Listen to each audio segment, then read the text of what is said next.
बिस्मिल्लाहिर्रहमानिर्रहीम। अस्सलाम वालेकुम। हाजिर है रुखसाना के किचन में। गाइस, आज मैं आपको वाइट सेवियों से ये मीठा बनाना सिखाऊंगी। ये आप देख सकते हैं, ये बाज़ार से मिल जाती हैं। ये बाज़ार से मैंने लिए हैं, ये बिल्कुल वाइट है। और चीनी मैंने लिए हैं 25 से 30 मैंने बादाम लिए हैं, जिनको हम ग्राइंड कर लेंगे, इनका एक पाउडर सा बना लेंगे। तो आइए बनाना शुरू करते हैं। फाइट मैंने 2 किलो दूध लिया है, 1 कप मैंने सेवइयों का लिया है। ये मैंने 2 किलो दूध लिया है जो फुल फैट है। ये उबाला हुआ नहीं है, ये कच्चा दूध है। ये मैं बाद में इस्तेमाल करूँगी, जब इस्तेमाल करूँगी आपको दिखाऊँगी। मैंने 2 टेबल स्पून जो है ये घी के इस्तेमाल किए हैं। ये मैंने देसी घी लिया है, आप कोई भी सा भी ले सकते हैं। ये सेवइयाँ हम इसमें डाल देंगे और इनको हम रोस्ट करेंगे। आँच को हम हल्की रखेंगे ताकि ये जले नहीं, हमने जलानी नहीं है। इनका हमने प्यारा सा सुनहरा सा गोल्डन सा कलर लेके आना है। ये देख सकते हैं गाइस, सेवइयाँ हमारी बिल्कुल रोस्ट हो चुकी हैं।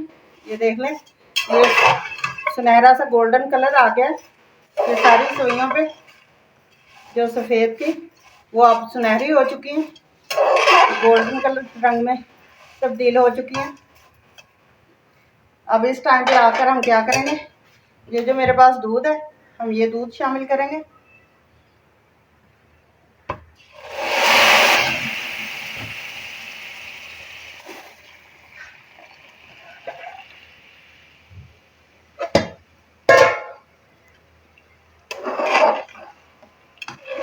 दूध को हमने शामिल कर लिया।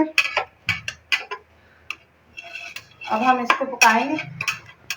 ये गाइस, ये मेरे पास जो हमने बादाम पीस लिए थे, ये देख सकते हैं आप, ये हम इसमें शामिल कर देंगे।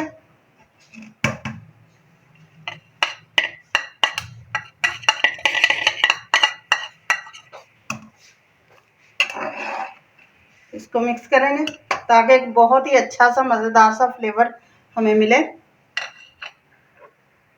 और साथ ही हम चीनी इसमें शामिल करेंगे। चीनी अपने टेस्ट के हिसाब से शामिल कर लें, कम या ज़्यादा, जितनी भी आपकी फैमिली इस्तेमाल करती होगी, खुश होकर खाए। ये देखिए गाइस, 5 से 7 मिनट पकने के बाद ये कितनी थिक हो चुकी है। अब मैं आपको इसको ठंडा होने के बाद डिश आउट करके दिखाऊंगी। इस टाइम पे हम चूल्हे को बंद कर देंगे और इसको ढक देंगे 5 से 10 मिनट के लिए। ये देखिए गाइस, हमारा मीठा बनकर तैयार है। बहुत ही मज़े का बना है, आप घर में ज़रूर ट्राई करें। जाने से पहले चैनल को लाइक करें, सब्सक्राइब करें, बेल आइकन का बटन दबाएं, दोस्तों के साथ शेयर करें। मुझे इजाज़त दें, कल फिर एक नई रेसिपी के साथ हाजिर होंगे। खुदा हाफिज़।